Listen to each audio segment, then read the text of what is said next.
All right, buckle up, everybody, because today we're talking about something pretty huge: Mars sample return. Yeah, bringing back pieces of another planet, it's a seriously ambitious goal. Ambitious is an understatement, I think. Definitely ambitious. Understanding Mars sample return can kind of feel like, well, rocket science, right? Exactly. But that's why we're doing this deep dive to break it down. Yeah. So we've got this really interesting set of abstracts from NASA's Rapid Mission Design Studies for Mars sample return. So think of it like peeking behind the curtain and you're seeing the early brainstorming for this massive project. Yeah, it's not even just one mission, right? No, it's not. It's a whole bunch of stuff. It's a chain of events. Yeah, like a super complicated interplanetary relay race. That's a great way to put it. And these companies, they're pitching their ideas for how to make it happen. It's really fascinating, right? You've got companies that are known for rockets companies focused on human spaceflight. And then some you might not expect at all. Yeah. I love that. Yeah. It's not just the usual suspects. Before we get into their big ideas, though, maybe you can give us a quick rundown. What exactly IS Mars sample return, and why are we bringing rocks back from Mars? Well, Mars Sample Return, or MSR for short, boils down to this. We want Martian rocks and soil here on Earth in our labs. Okay. And the reason for that is because our labs are much more powerful than anything we can send to Mars. I see. So it's like you can look at a picture of a cake or you can actually have a slice. Exactly. You get so much more information from the actual sample, Way more information. right? We're hoping these samples can answer huge questions like, was there ever life on Mars? Oh, wow. Maybe fossilized bacteria, or at least chemical traces that only life could produce. Okay, so that's the ultimate prize. But even if we don't find Martians, what else could these rocks tell us? Tons. We could analyze the rocks to learn about Mars's history, how it formed, how its climate changed over time. It's like having a geology textbook, but it's written in Martian rock. That's amazing. Okay, so we've got 8 companies, each with their own idea of how to make this happen. Where do we even start? Well, let's meet the players. First, we've got some heavy hitters. Lockheed Martin, Aerojet, Rocketdyne, Northrop Grumman. They're the big names with tons of space experience. Okay, and then we've got some newer companies shaking things up. Rocket Lab, SpaceX, Blue Origin. Yeah. They're all about pushing the boundaries of what's possible in space. Pushing the limits, exactly. And then there are these smaller, more specialized companies, Right. Quantum Space and Whitting Hill Aerospace. They're bringing unique expertise. Yeah, So it's a real mix. It's like everyone's trying to get a piece of the Mars sample return action. exactly. And that speaks to how complex this mission is. You need expertise in rocketry, robotics, planetary science. The list goes on and on. Okay, I'm ready for the main course. Let's dive into these proposals and see what these companies have cooked up. All right, great. Let's start with Rocket Lab. Their angle: affordable planetary science. They want to make exploring other planets cheaper and more accessible. I've heard of them. They launched those small rockets, right? Do they Yeah. even have the experience for a mission like this? Well, they're stepping up. Their recent Capstone mission sent a tiny satellite to orbit the moon. Oh, wow. And get this, they're leading a private mission to Venus. So you can definitely say that their deep space ambitions are growing. Okay, so they're thinking big, but on a budget. What about Lockheed Martin? What's their approach? Well, they're playing it smart with a cost-capped approach. Basically, they're promising to deliver the mission within a specific budget. And, you told us earlier that they published their first Mars sample return report back in 1974. Wait, seriously? Almost 50 years ago? That's crazy. No, it's amazing. They've been thinking about this longer than I've been alive. It really shows how long this idea has been brewing. Okay, are you ready for something a little bit more out there? Yeah, late on me. Okay, Blue Origin wants to use technology from the Artemis program. NASA's plan to get humans back on the moon. Interesting. So they're saying, hey, we're already building all this cool stuff for the moon. Why not use it for Mars, too? Exactly. They even think their Blue Moon lander, originally designed for the moon, could be modified for Mars. Talk about a multi-purpose spaceship. Oh, okay, that's a bold idea. What about quantum space? What are they bringing to the table? Now, this is where it gets really interesting. They're proposing something called the anchor leg concept. Think of it like a relay race in space. Okay, I'm intrigued. Tell me more. Instead of having one spacecraft go all the way from Mars back to Earth, Quantum Space is saying, let's break it up. They'd have what's called the Earth Return Orbiter, carrying the samples, meet up with a separate spacecraft in lunar orbit. So one spacecraft brings the samples from Mars, and another one grabs them and brings them the rest of the way home. You got it. That second spacecraft, the Earth Entry System, would be specifically designed for that trip back to Earth. They believe that this approach could simplify things and also save money. That's pretty clever. Okay, what about Aerojet Rocketdyne? They're all about propulsion, right? They are. What's their big idea? A super high-performance Mars Ascent Vehicle, or MAV. That's the rocket that actually launches the samples off the Martian surface. Okay, I get it. It's got to be powerful to escape Mars's gravity, but why are they emphasizing a lighter MAV? How does that make a difference? Well, think about it like this. If you have a lighter MAV, you need less fuel to launch it, which means you can use a smaller, less expensive rocket to get it to Mars in the first place. Oh, so it's not just about the MAV itself, it's about the whole mission becoming more efficient. Exactly. Okay. Okay, now let's talk about Northrop Grumman. You know, the solid rocket motor experts? Yeah. They're highlighting their work on something called the MAPS program, which is developing advanced solid rocket technology. They think this could lead to a smaller, more efficient MAV as well. Interesting. So we've got Aerojet Rocketdyne pushing for liquid fuel and Northrop Grumman sticking with solid fuel. What are the pros and cons of each approach? Well, liquid fuel generally gives you more power and control. You can throttle the engine up and down, which is helpful for delicate maneuvers. But liquid fuel systems can be more complex and require careful handling. Okay, so it's more powerful, but maybe a bit more finicky. Yeah, kind of. And then you have solid fuel, which is simpler and more reliable. Think of it like a big firecracker. Once you light it, it burns until it's done. I like that analogy. Yeah. So simple, but powerful. All right, enough about fuel. What about SpaceX? I have a feeling they're bringing the big guns. You know, they're all about Starship.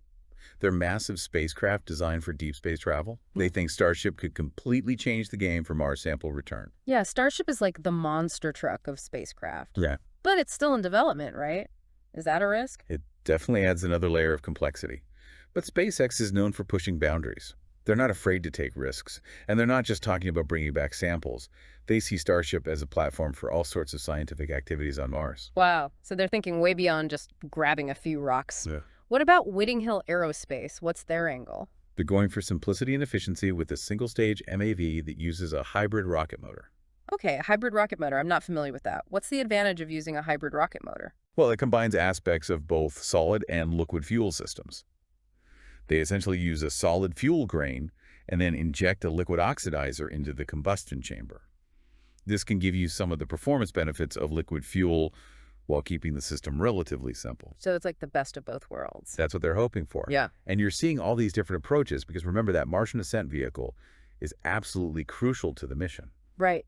It has to be powerful enough to blast off Mars, but also light enough to get there in the first place. What a balancing act. It is. So we've got a lot of different ideas on the table here. What stands out to you the most so far? I think what's fascinating is how each company is bringing its own strengths to the table. Some are all about affordability, others are pushing for cutting-edge performance, and then some are taking totally unconventional approaches.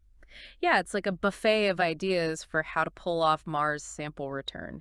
And to think these are just the early concepts. That's just the beginning of the story. Yeah. NASA will take all these ideas and use them to develop the final mission plan. Okay, so we've laid the groundwork, we've met the players, and got a taste of their big ideas. What happens next? Well, now we need to connect the dots. Are there any common themes across these proposals? Any areas where the companies have different ideas? And what does it all tell us about the future of space exploration? All right, let's get into it. All right, we've got this table full of Mars sample return ideas. Time to put on our thinking caps and see how it all fits together. You know, it strikes me. It seems like everybody's fixated on that Mars Ascent vehicle. The MAV? Yeah, it's clearly the biggest challenge. It really does seem like the star of the show, even though it's just one part of the whole mission. Why is the MAV so crucial? Well, it's the linchpin. Think about it. It has to launch from another planet carrying this precious cargo and then rendezvous with another spacecraft in Mars orbit. If the MAV fails, the whole mission fails. High stakes is. No pressure. Aerojet Rocketdyne, Northrop Grumman, and everyone else working on the MAV. Besides the MAV obsession, what other patterns are you seeing? Well, a big theme that I'm seeing is cost effectiveness. Space exploration is expensive, and NASA has to be mindful of the budget. A lot of these proposals are all about doing more with less. Makes sense. If we can figure out how to do Mars sample return on a budget that opens up more possibilities for future missions. Exactly. Now, you ready for a little friendly competition? Ooh, bring it on. Who's battling it out? Well, we've got the fuel feud. Aerojet Rocketdyne is all about liquid fuel for their MAV, while Northrop Grumman is sticking with that tried-and-true solid fuel. And then, of course, there's Whitting Hill Aerospace going for a hybrid approach. It's a three-way dance. Why is choosing the right fuel such a big deal? Because it dictates the entire design and performance of the MAV liquid fuel, offers more power and control, but it's also more complex. Yeah. Solid fuel is simpler and more reliable, but you can't adjust the thrust once it's ignited. So it's like choosing between a sports car and a pickup truck. Both can get you where you need to go, but they have different strengths and weaknesses. Perfect analogy. And then you have quantum space with their unconventional anchor leg concept. They're not just tweaking the fuel, they're rethinking the whole sample retrieval process. Hey, it's like they're saying, hey, why don't we break up this long trip home into shorter, more manageable legs? Exactly. It's a bold idea, and it really shows how creative these companies are being. Okay, so you've got MAV designs, fuel debates, and a space relay race. Anything else catching your eye? Well, we can't ignore the elephant in the room, or should I say the starship in the room. SpaceX wants to use their behemoth spacecraft to make Mars sample return bigger and bolder.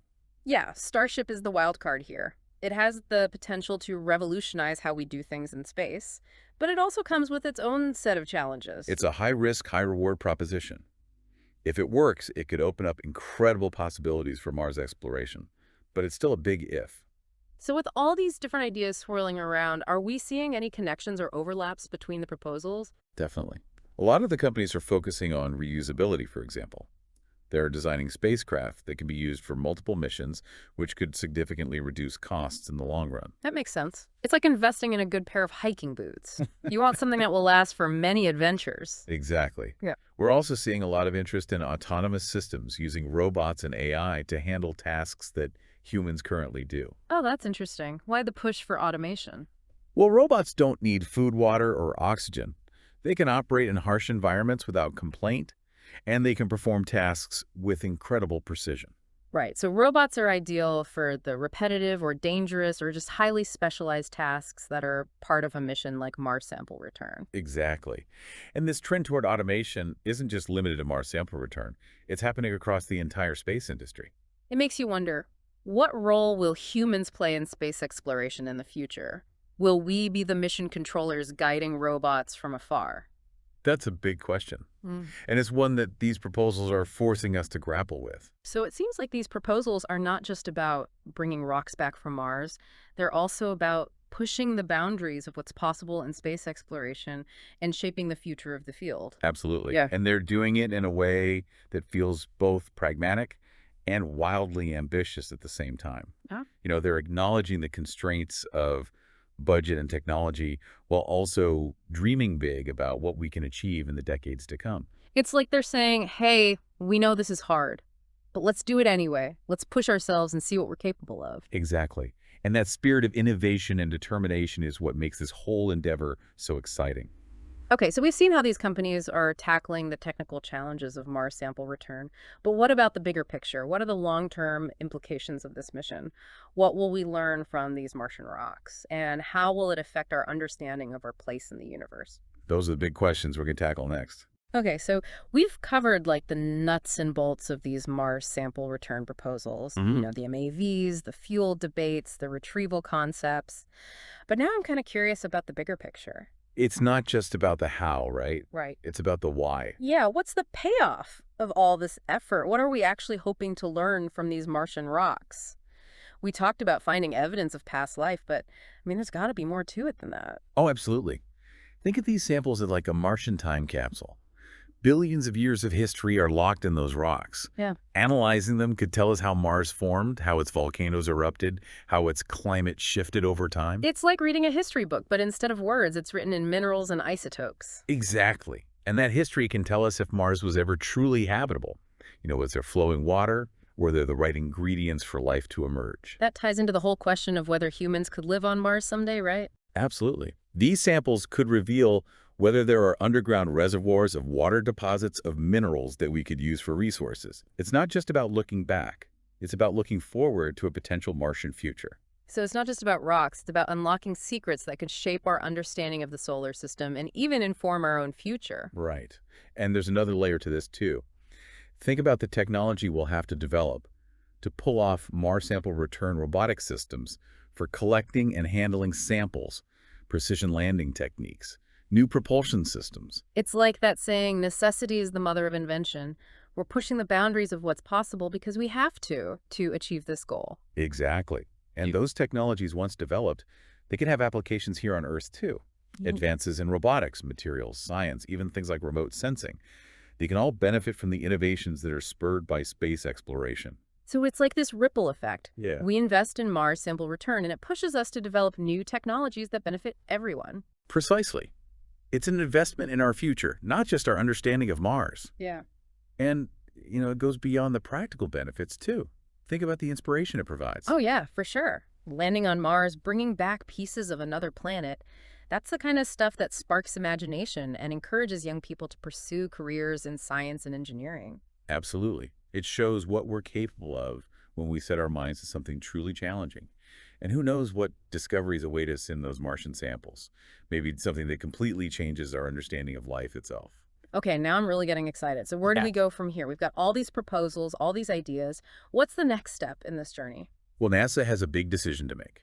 They have to take all this information, the different MAV designs, the fuel options, the retrieval concepts, and synthesize it into a coherent mission architecture. So it's like they're taking the best ingredients from each recipe and creating the ultimate Mars sample return dish. I like that analogy.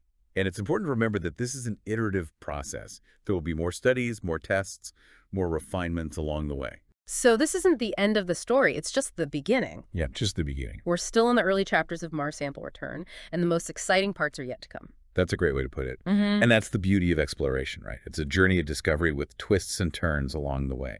But ultimately, it's about pushing beyond the horizon, expanding our knowledge and venturing into the unknown. And on that note, I think it's time to wrap up this deep dive into Mars sample return. But before we sign off, I want to leave our listeners with a final thought. Okay, go for it. We've seen 8 different visions for how to achieve this ambitious goal. Each company brings its own strengths, its own perspective, its own unique approach. But ultimately, they're all united by a common goal: to bring back pieces of Mars and unlock its secrets. So as you reflect on all we've discussed today, I want you to ask yourself, which approach resonates with you the most? Which one captures your imagination? And what does that tell you about your own hopes and expectations for the future of space exploration? That's a great question to ponder.